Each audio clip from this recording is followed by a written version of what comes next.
Hi everyone, welcome to another episode of the Quiver Podcast. It's a Palm Sunday when we are recording this, so Holy Week na officially. Yes. And dahil officially Holy Week na, may 1 week break din yung UAAP.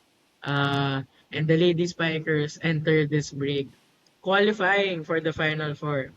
16th straight time after a straight sets win over UP. May naglakad siguro from Espanya to Italia. Malapit lang yun. Espanya to Italia eh. Kung ayaw niya maglakad, sumakay siya ng tren. Pwede siya sumakay ng tren, di ba? Lapit lang yun eh. Yeah, and that caps off a double win by Lasal volleyball teams over UP. Ito lang muna yung importanteng Lasal UP sa atin. Wala muna yung ibang Lasal UP dyan. Yung Wala ako UAP na, games muna. wala ako nabalitaan ng ibang laro eh.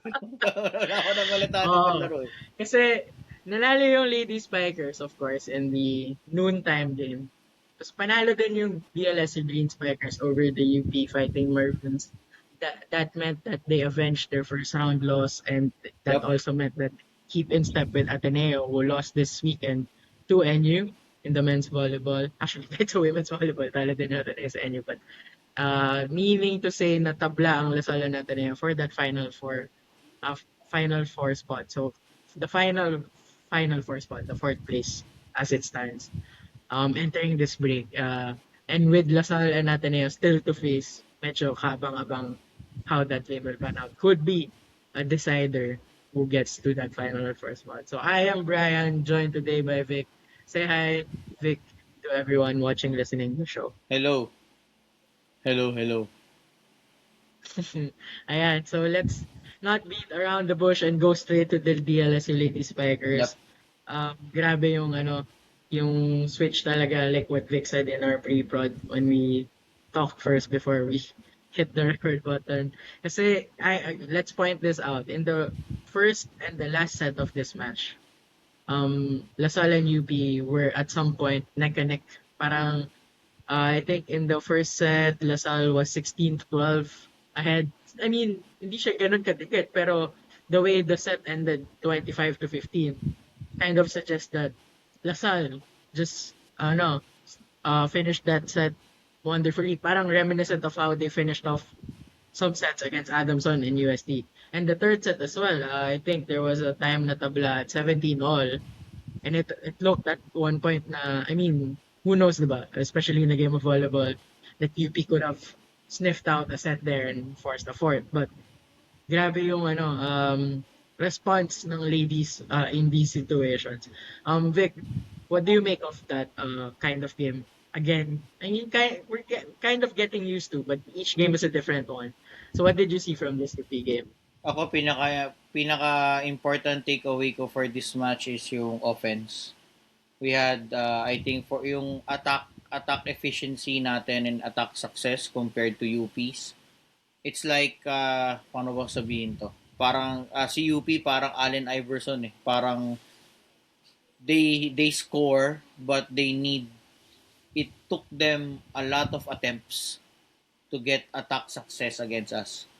So hindi siya in a way it ended na hindi siya na napapagod sila and they're not being efficient on what they're trying to do. Kasi I think the attack points, block points, yun na yun. I think that's the story of the game again.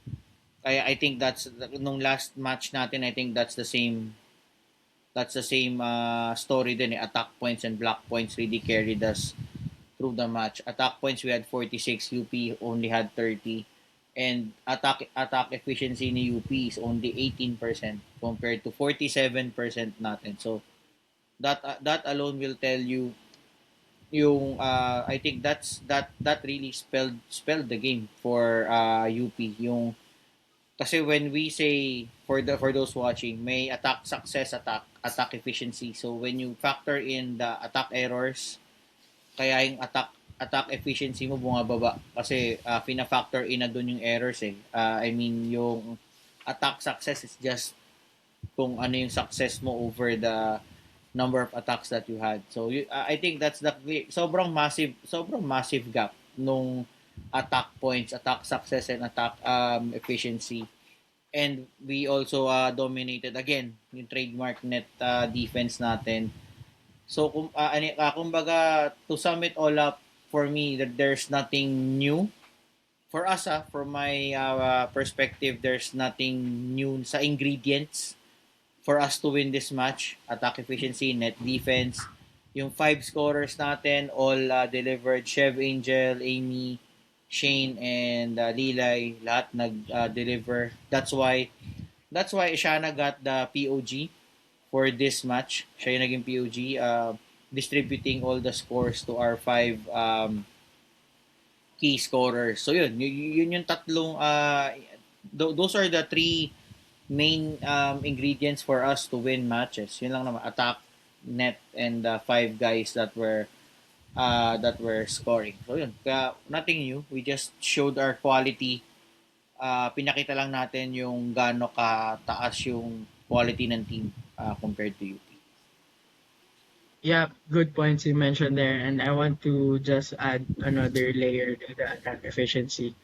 It's so encouraging for our lady spikers na ang baba ng number ng nila miscues on attack. Yep. Meaning, sa free points kasi, diba? Unlike, let's say, in basketball or in football, when you miss your shots, it doesn't consequently lead to a score ng kalaban. Yes, kasi Kailangan din sa volleyball, it's the other way around. Yep. Oo, so pag ka lang, spike ka lang ng outside, kahit centimeters yan, wala na, detrimental na siya, and Yep. it can swing momentum in the game. So for us to keep that number low, manageable, I think we only had 6 miscues on attack. So isipin mo na lang yun, we scored 46 spikes, diba? Parang, and only missed 6 of those. So, alam ko yung efficiency is not just covering that ratio kasi syempre, di ba, pagka natidig, that also counts as an efficient attack. But that's part of the game. Yung errors na nakokontrol natin. That's so encouraging kasi hindi rin naman safe yung mga spikes natin. Talagang minsan hinahataw sa linya or talagang pinapatpan sa block. Kasi Which we normally, are targeting specific areas and zones sa court Di ba? Ano naman siya? That's how we do it So normally, 'di ba, pagka napadaan sa block, syempre sasabihin ng mga tao, may mga magagaling mag-check ball and all that. Pero pagka na-check kasi siya ng maayos, it weakens and makes a proper receive, 'di ba? That's what nadidig siya and then sets up the center who can distribute it properly. Whereas an out-of-system attack would be more difficult to execute. Pero ganun nga din nangyayari sa Lasal kahit hindi minsan in-system yung sets either ni Ashana or the teammates, whoever gets the second ball. Yeah, so Nagagawan ko rin ng paraan. Yes. I guess that goes to show yung quality nila Angel, nila Chef. Even si Shane minsan naka-finish na ng out of system. So parang, I guess everyone's just ready.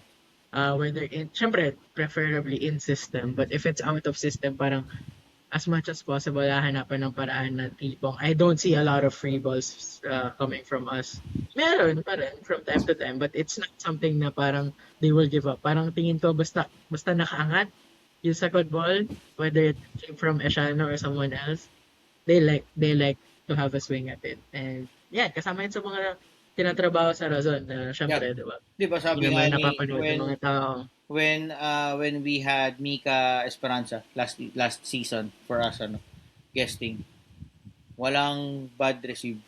'Di ba? Ang ano nga lagi ni Coach Ramirez, walang bad dig or bad reception. Kumbaga, if you're the setter, you have to make it a point na bahala ka, kailangan mo yung gawan ng paraan na maitaas mo yung bola to give your hitters a chance to get something out of that ball, di ba? Pagka sinet na ng setter.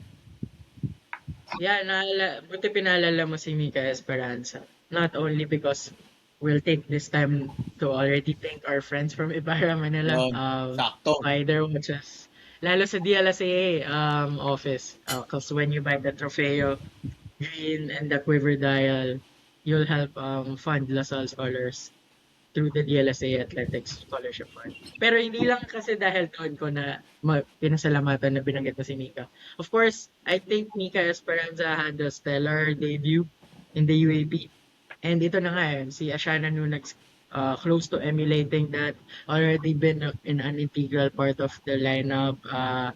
Tawag dito. Yung number of excellent sets niya parang nasasanay na tayo na nasa teens to minsan pag nag-extend Yeah. yung match, umabot ng 20, di ba? Wala, So teens. parang, Teens sinabi, talaga siya dapat. Kasi pag wala sa teens, oo, malamang talo tayo. oo. Or biglang maganda rin laro ni Nicole, baka pinasok siya pa nun. Tama, Ganun tama, lang tama, yan. tama. Yeah. But, I mean, it's becoming something normal now, and I guess alam mo yun, standards being set once again. Syempre, Lasal setters, marami din naman talagang dumadaan na quality. But I think Nunag seems unfazed, although syempre rookie year. I think she also said in the interview na she may seem mature on the court, pero she attributes her composure and her decisiveness on the court because she's having a lot of talented teammates by her side na nag-guide sa kanya. Hindi lang yung parang sinasabihan, uy, set mo like this. Parang, I guess the team in itself has a nice balance of you see that young core coming through. Sometimes we see the likes of Ellen De Guzman, Mikey Santos, Althea Cabradilla, and Vida Caringal join the fray. Pero nakikita mo din yung core eh. Sina Chef, Angel, Amy. I can even count Lilay na ngayon and veteran. I mean, in her third year, di ba? Parang Yep. Oo naman. nandyan na yung ano eh. Oo naman, kailangan Nandyan mo na siya i-coach yung, talaga. so nandyan na yung meshing of the two generations. And I think this is a perfect team to see that. Kasi diba, may mga teams in the past na veteran heavy, meron din teams in the past na rookie sophomore heavy.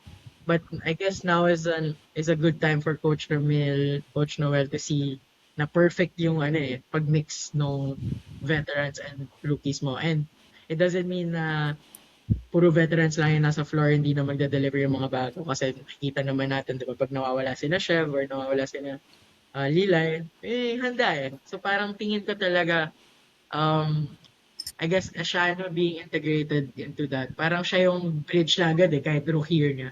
Parang she understands her seniors so well. And then even if palitan yung mga seniors na yun ng rookies or sophomores, the same It will output you still can work. expect Yep. kasi na ano. Parang yung blueprint ng team, Yeah. she's read Yan. Sakto. so well. Yun. And actually, di ba, parang that's a testament to the program. Kaya maganda na sinabi ni Ashana na she didn't take the credit, but rather she thanked everyone that's helped her there. Kasi tama naman eh, di ba? Parang you put someone good there, pero kung hindi siya mag-guide or hindi siya matulungan ng mga teammates na, parang she can only do so much. Parang ganun. Pati ano rin, Bray, no matter how good you are, for example, no matter how good you are as a setter, I think ano pa rin yan eh, you still need to grasp kung anong sistema yung ginagawa ninyo. If you can't, di ba, I mean, parang, ano ba, how would I relate it? Parang NFL quarterback in a way na no matter how good you are, if you can't understand the schemes that Oo. your offensive coordinators or your head coaches are trying to implement, you will look bad on the field. So I think that's the same thing with Ashana, and I think for the rest of the team, for the I think yung setter in particular kasi parang siya yung ano quarterback issuing those balls to the sila Chev, Angel, Lilay, Amy, and Shane. Sila yung mga ano niya, wide receivers niya. So, if you can't put the ball sa kanila na maayos, chances are you won't score.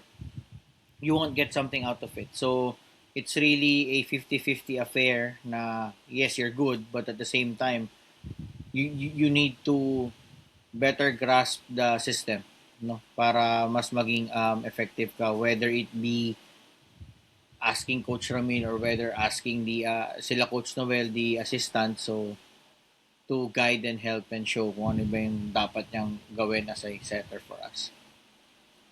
Yeah, so and from one individual to another, of course, lagi natin nababanggit si Nalapot, Ino, Provido. One individual who doesn't get as much airtime, but maybe we'll spend a few moments here to talk about si Shane Mm. as a second year player. Shane Reterta has been providing that much needed spark. Parang alam mo yun eh, alam na ng kalaban na sa score yung tatlo eh. Because that's the main guns that we have. Pero napansin ko in games that Shane has been contributing a lot. parang ang dali din ng trabaho nila Amy, nila Angel, nila Shavana. Kasi diba, they won't have to get all the attention ni Ashana. Parang, uy, kaya ni Shane, or maganda pambas ni Shane yan. And yung mga atake nila, lalo na si Shane and si Amy, minsan kargado. Kay Angel sa kay Chef, sanay na tayo. Pero pag, lalo na pag galing kay Shane, tapos yung mga atake niya yung, di lang yung palo na kargado. Alam din niya minsan kung saan tinatarget. And yung mga aces niya, she's been having one or two every now and then. And critical din minsan when she um, puts that together. And ano, we have to, I guess, on from my side, parang, oh, that's nice to see. Kasi sometimes nakalimutan ko, second year player lang natin siya eh. That's how quick her adjustment has been. And proving to be one of our stable points providers, si Shane Retarta. Which bodes well. Kasi naalala ko, di ba, a season or two ago, Vic, naalala ko, you're asking who the third option could be. Yes. And now parang walang fixed third option eh. Minsan si Amy, minsan si Shane. Which is good. Hindi lang natin alam kung sino, pero alam natin meron. Out of the minsan three. Kasi so far, if we look at these 10 matches, it's really after Angel and Chev, it's those three. So it really depends kung sino yung magandang gising dun sa tatlo. Minsan sabay-sabay pa. Oo, di ba? Minsan sabay-sabay pa. Syempre that's the ideal scenario, di ba? But of course, kung meron lang isa or dalawa out of the three that can help, I mean, I think it's more than enough for us to give a win para sa team. Yeah. So, the next game of the Lady Spikers. Wednesday, April 8. Medyo matagal pa siya. Tagal nga. Oo, sa Phil Oil Eco Oil Center. Mayor. Kay Mayor's out. Yes. Ayan, so magandang game to actually, LaSalle FEU. This will be a proper test. Especially if we look at the standings now, LaSalle is 10-0, followed by NU at 7-3. And then there's this three-way logjam for third to fifth. 6-4, no? Right now ba 6-4? Yeah, 6-4 sa last 3-5. Di ko pa rin alam kung paano yung tie-break now, pero it wouldn't matter because they will still play each other and mabibreak din yan eventually. Among Adamson, FEU, and UST. But so, ano yung naman yan, mga Bri, na nagtabla. Pagka triple tie naman siya, normally it's really it's really, I think, ano naman yan, quotient naman yan pagka ganyan ni triple tie. So, if you guys recall, sa mga ano natin, listeners, viewers, sa volleyball, may point system yan if I'm not mistaken. Wherein, if you win 3 or 4 sets, mas mataas yung points niya compared to if you win by 5 sets. So, if you win by 5 sets, I think parang draw na yata yan siya, Bri. Parang you share the spoils with your opponent. May bonus point ka ata. Parang 2 points lang yung makukuha mo ata. Tapos 1 point sa natalo sa kalaban. Tama. But parang may bonus point ka din pag natalo ka ng 5 sets. Yes, as compared to if you win by 3 or 4 points sets. Ka ata. I think 3 points siya, tapos wala yatang point sa kalaban, if I'm not mistaken. Parang ganun. If you win by 3 or 4 sets. How I understand it. If it will end up as such, at mag-end up yan ng triple tie for 3, 4, and 5, so most likely that's what points muna. That's what will be used, I think. Yeah, and interesting kasi syempre 'di ba? 3, 4, and 5, alam natin pag 4th, it's always a tie break. So, pagka ganyan, most likely, yung superior sa points, yun yung magiging third. Yep. And then the 2 remaining teams will probably battle it out. But, of course, yun nga, LaSalle against FEU. I think the Adamson and UST fans would probably hope for LaSalle win in this particular game. Kasi syempre, natalo na LaSalle natalo na Adamson and UST to LaSalle. So if FEU gets that edge, diba, parang that's a win that Adamson and UST couldn't get. So parang vital yun for FEU. But FEU, they've shown in a week what they could do and what they could also not do because they beat NU and they also lost to UST. 'Di ba? Parang Ano nga that's a sila talaga ano eh, eh, hindi ko their inconsistencies hurt them. oo. Yun ang ano nila. Yan ang ano, Mm. they just couldn't stay consistent. Yun nga, you've beaten NU and now you play flat against UST. And going back to our first round match, medyo mahirap mag-draw from that kasi una first game yun of the season. So ang dami na nangyari from then and there. I mean, obviously we've had 10 wins since and FU has been, ayan, their record is showing na parang up and down season sila. Pero syempre, I'm still wary of this FU team kasi diba, this is a team that you can't afford to get a good start eh. As what UST has shown, credit to UST, maybe some home court magic worked their way, I don't know. But maganda na they didn't let FU take a set ahead. Kasi ganyan nangyari sa NU eh. I think when FU plays at their best, they can really beat Oo anyone, naman, oo including naman. Lasal. Kaya talagang delikado pa sila and they have the they have the firepower to go toe to toe eh. Maybe not the entire Lady Spikers team, pero I mean, let's say you have to si Haida, Bakangke, then si El Larina is also stepping up sa middle blocker, Lovely I think Lopez, trifactor yung ano, Edit. Lopez and Devosora in the Yes, absence si of Devos I was going to Petalio. mention na Kasi din. I think if I'm not Oo. mistaken, Petalio still didn't play earlier today Mhm. sa matchup nila with UST. So they were able to beat NU with those ladies, replacing Petalio dun sa rotation nila. So we have to also look out for those players when we face them on April 8th.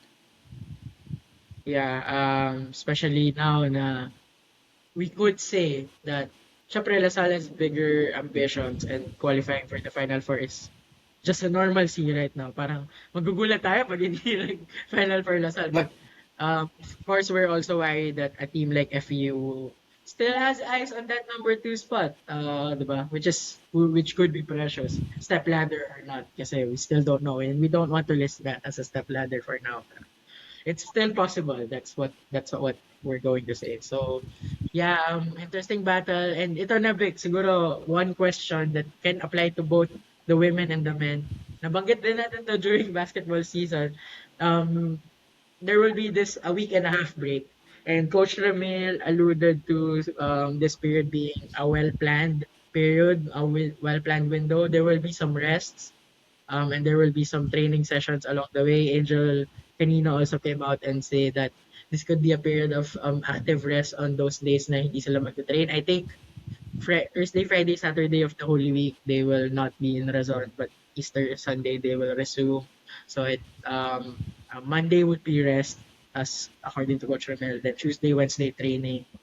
Then babalik silang Sunday. Then I don't know, maybe Monday. And then Wednesday is the game day. So there's still a nice flow there. Unlike basketball kasi nung pinag-usapan lang to sa basketball, 2 weeks ata yun eh. Oh, 2 weeks yun. Parang Dahil may bagyo tagal-tagal eh. yun. Oo, and yun, medyo factor yun. Bagyo yung dahilan. Ito kasi planado talaga eh. So, medyo alam eh. So, do Tama, you tama, think, tama. Yeah. yes. So, how do you see this break panning out? And maybe we can extrapolate and not just talk about Lasal. Maybe we can entertain who among the other teams could possibly benefit more than others from this scenario. Sige. Pero let's start with Lasal. Do you think Lasal will maximize this break? Yes, yun yung question. Oo naman. Oo naman. I think based on Coach Ramil's inputs nung press con, I think they have already mapped everything out on what they will do for this long break. Kasi as you've mentioned, Bry, it is a planned break naman na eh. Kasi alam mo naman na at the start of the well, as early as last year, alam mo na kung kailan ang Holy Week eh. So, and you probably have an idea that for how many seasons running after ng Palm Sunday match games next sa Easter na ulit nagbabalik ang UAAP. So that's a huge factor na alam mo na yung mga breaks. So mas makakapag-ayos ka ng mga practice plans mo and apart from practice plans, yung mga recovery plans mo din, it will be included for this one last push. Kasi after this, wala na, dire-diretso na to with four matches left sa elimination round, and then playoffs, and then finals. So at least for the Lady Spikers, ang ano ko dito is that rest for that last push. Yun yung ano sa akin dito. That's what's important, um, to get that energy pagpasok na ng, kumbaga, mas I expect us to be sharper as the season goes by. I don't regardless whether it's a sweep or not, I think we should keep that level of sharpness within us, kasi that will really see us through if we want to win that championship this year. Yun yung ano dyan.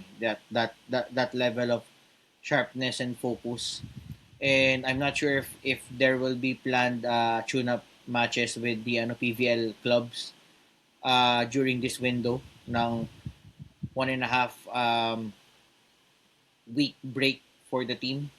So ay marami namang similar to, well, not similar pala, kasi it really depends at what point of the year ka nag-break ng ganito 'di ba? So I think there is enough, for example, PVL clubs, I think there's enough to get tune-ups naman. Kasi I think may mga nagpapahinga, quote unquote, may mga nagpapahinga na rin due to, I think, playoffs na rin si PVL. So yung iba na not in championship or playoff contention anymore, baka pwedeng sila yung makaka-tune up. I don't know, that's just one of the possibilities, but I do believe na at this point it's well planned, and it just have to be executed then as well. So kumbaga, hindi lang players na nag-execute sa loob ng court. I think this time, itong break natin, it's the backroom staff, the coaches, lahat SNCs, assistant coaches, lahat yan. It's their turn this time to implement those plans on. I think ito yung crucial stretch, kasi I think not just for us but all the other teams that are still in playoff contention, very very very important tong Holy Week break to just tune up kung ano yung mga not just tactically, but also I think for me much more important is yung physical, mental conditioning, apart from the not so much the X's and O's, but really the conditioning. Ako doon na ako nakatingin on this 1.5 week break, and we'll see on Wednesday. Kasi we're facing FEU, so doon natin malalaman if there's rust, or if we're able to really keep ourselves in shape during the Holy Week break. Ako ang sasabihin ko, NU and Adamson will not benefit kasi wala talaga silang 1.5 week break. They resume on Sunday. So parang 8 days lang sa kasi nga Yeah, correct, they correct, they correct. play ng Easter Sunday. So Bali, I bali, think bali ang Lasal, break kasi nag-count lang FEU, din tayo na Wednesday yung next uh, game natin. Yeah. so Lasal, FEU, UPN, Ateneo yung medyo may extended pero babalik ka din the following weekend. So para ka lang nag-defer ng game day. Yep. Ganun nangyari. UST and UE being the other two teams that will come back on Easter Sunday. So plan your schedule accordingly kung fans kayo nung maglalaro sa Sunday kasi misa yan sa UST and Easter Sunday. So baka busy. And may rerouting pa yata na nagaganap na shinare ng UAP. So yeah, buti sa atin for Lasal, di natin siya mahisip. Pero a bit more serious, I guess. Um, Syempre, diba, the concern for the women's, ganun din sa men's, pero siguro sa akin baka mas beneficial sa men's. Kasi they might need all the time they could get to figure out FEU. FEU's been the bane of the Green Spikers, even during the time of Noel Campton and Vince Maglina. Parang, it's that hurdle you can't get past it. Kasi Ano NU rin from naman time to talaga, time, maganda rin medyo naman na quality kasi kasi nephew sila talaga. eh. Exactly. would have been champions one year that they didn't, diba? I mean, during this reign of Silat lang sila ni ano sa Final Four ni ano ba to UST. USD. Yeah, so parang ano to, this FU team takes a lot of it would take a lot for the Great Spikers to really play well and beat them. But they will be coming off a crucial win against UP. Sobrang One in crucial. four sets. Sobrang crucial. Grabe yung clincher ni Isa. Talagang down the line eh. As in, Ganda no nung ace mercy. niya. Walang magagawa. Alam ko challenge siya, pero nung pinanood ko, Eh sabi ko, wala, di hindi, ba pasok na yan. I think nabanggit ko rin naman sa GC kanina, sabi ko Entitled na kahit lang dun pa lang naman sa yung TV UP mukha namang mag-challenge. in eh. So Oo. I didn't get no Ang hindi possible ang hindi challenge. na challenge yung yung attack ng UP before that, yung push. Mm. Kasi nung sa yun, akala ko pasok. Akala ko pasok yun. Sabi ko, uy, buti out. Kasi sabi ko, at one Yes, moment, kala ko na the place tama, tama, line. tama. I think That was a na crucial one for banggit ko them. rin siya na mas crucial Oo. siya compared sa service ace ni Isa kasi I think Oo. we stopped playing because we Oo. already assumed that mag-out siya. So lahat Saka tayo na nakaban na lahat eh. naka-stack Walang talaga tao. practically Walang tao we doon, di ba? stop, walang tao eh. Walang humabol eh. We just stopped and then Oo. we are hoping na sana out siya and eventually And it was. luckily it was out. So sobrang swerteng judgment call for the men's volleyball team kanina against UP also. Yeah, it was a tough game. Kahit yung second set, fairly contested. The third set, less so. And I think it's because of the Green Spikers being faulty at times with the attacking errors. Oo, Alam ko hindi nabanggit mo na hindi pa rin siya nawawala. So kumbaga may ano pa tayo, meron tayong sariling kalaban. That's the other term for that, no. We're ano yun, an in opponent, set, but we have an opponent sa sarili within our own backyard. We have some challenges pa to iron out, parang gano'n. yeah, in that set, that we lost to UP, the Green Spikers had 9 attacking errors. Parang, alam mo yun, those could have been converted or at least hindi resulted in 3 points. So, I think it's one area that the Green Spikers should focus on against FEU kasi malakas na nga yung FEU team tapos kung bibigyan mo pa sila ng Diba? ganun points, diba? Parang, alam mo yun, papasalamat pa yung FEU eh. Parang, hindi na namin kailangan yan, pero kung bibigay nyo sa amin, thank you, okay diba? lang. Parang Tama, ganun. tama naman, di ba? It's not And your tama fault ka, eh. tama nga rin dun sa comparison mo sa Lady Spikers dun sa FEU team right now eh. Kasi it's looking like the case eh. Parang yung women's nakalaban ng Lady Spikers, pag nakaka-free points pa yung Lasal, ang dali tignan eh. Kasi alam mo yun, serve lang na serve yung tao, tapos may blocking tayo. Pag hindi na block, pwedeng error ng kalaban Correct. sa attack. Alam mo yun, parang pag hindi nag-error, di tayo naman sa score. Kaya minsan mababa din yung attack points natin eh. Hindi siya necessarily a flaw of our attack. Correct. So women. Correct. Kasi pwede ano yan eh.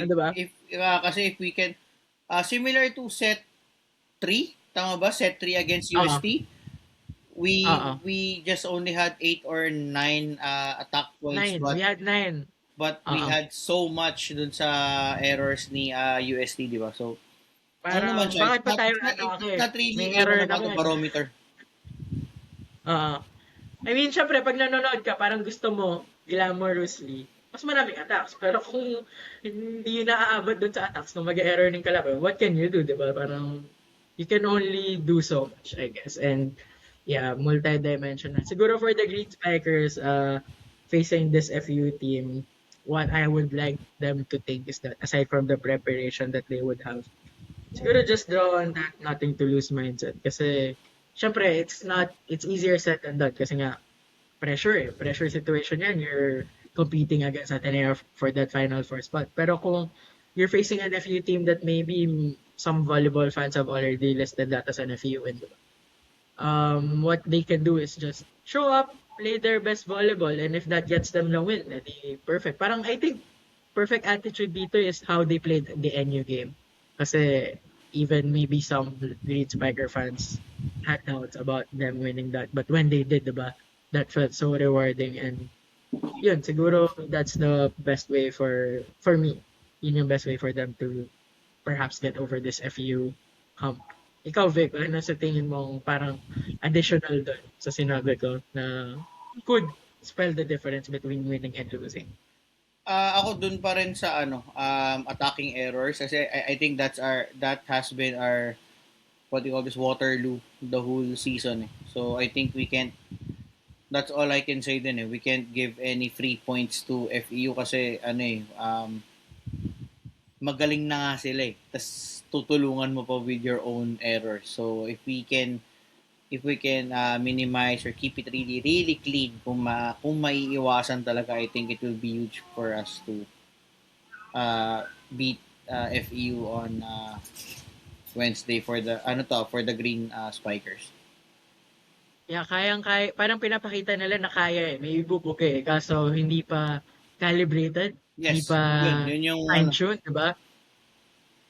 So, kapag kapag full ang pagka maganda ang aim on the day, I mean, can live up to the Archer nickname, di ba? And maybe who knows, can hack the Tamaraos on a day many would not expect. Bilog naman ng bola sa volleyball, whether it be the Green Spikers or the Lady Spikers. Nothing is sure till malaro yung laro, which would be on the 8th of April. So yan, kaabang-abang yan. Phil Oil, for those who will watch. Uh, yeah, stay.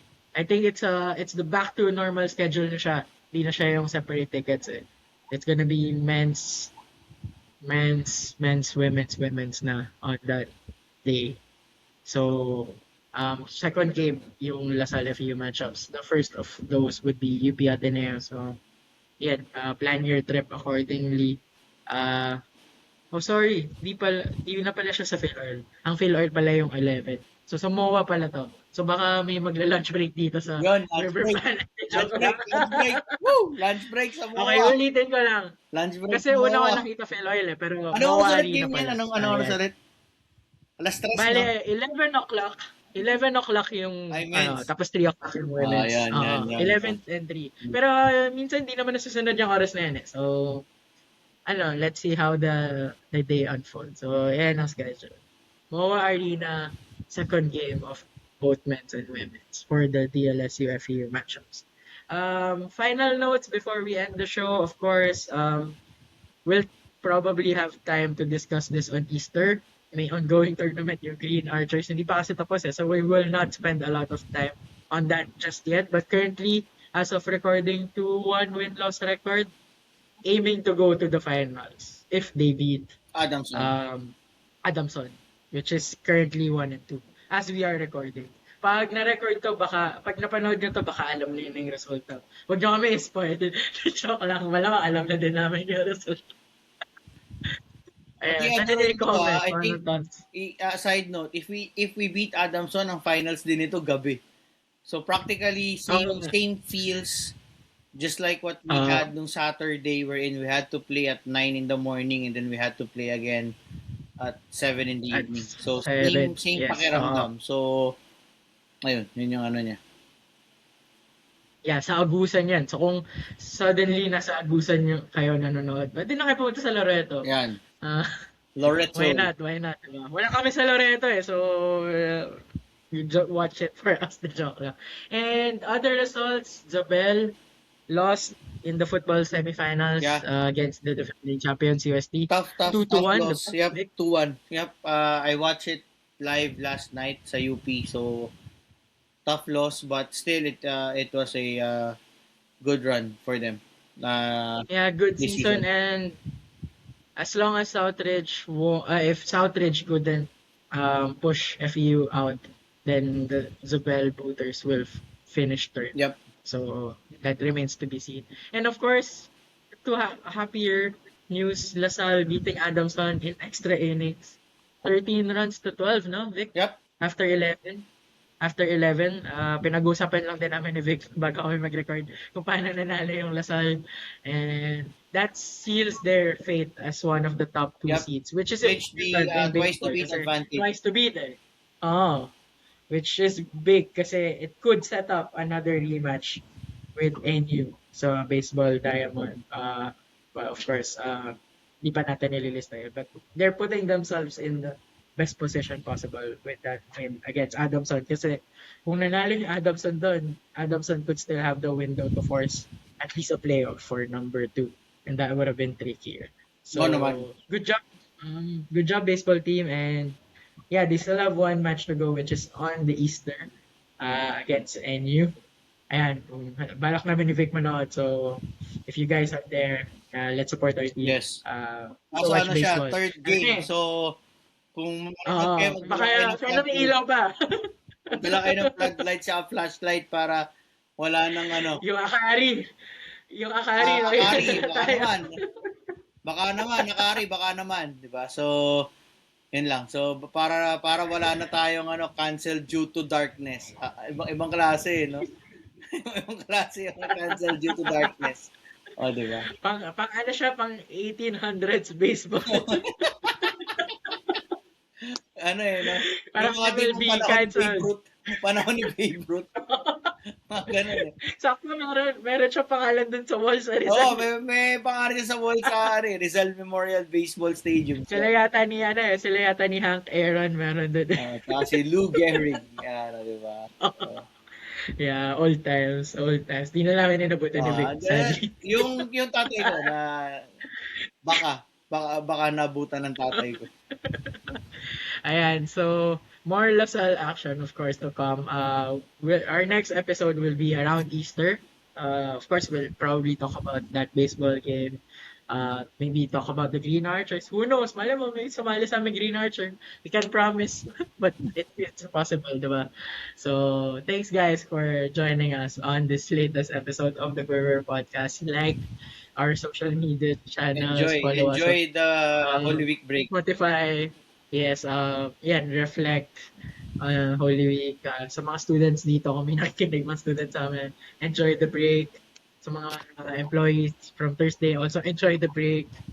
Diba? And walang Lasal volleyball game, but may Lasal game. So, if you find may time, go to pambalita. baseball. May pambalita. Pwede rin. Pambalita. Yeah, who knows? Oo. Daming mga balita pa naman lately. So, keep our eyes peeled for that. So, on behalf of Vic, Brian, thank you once again. See you on the next one. As you always say, Vic, Animo Lasal.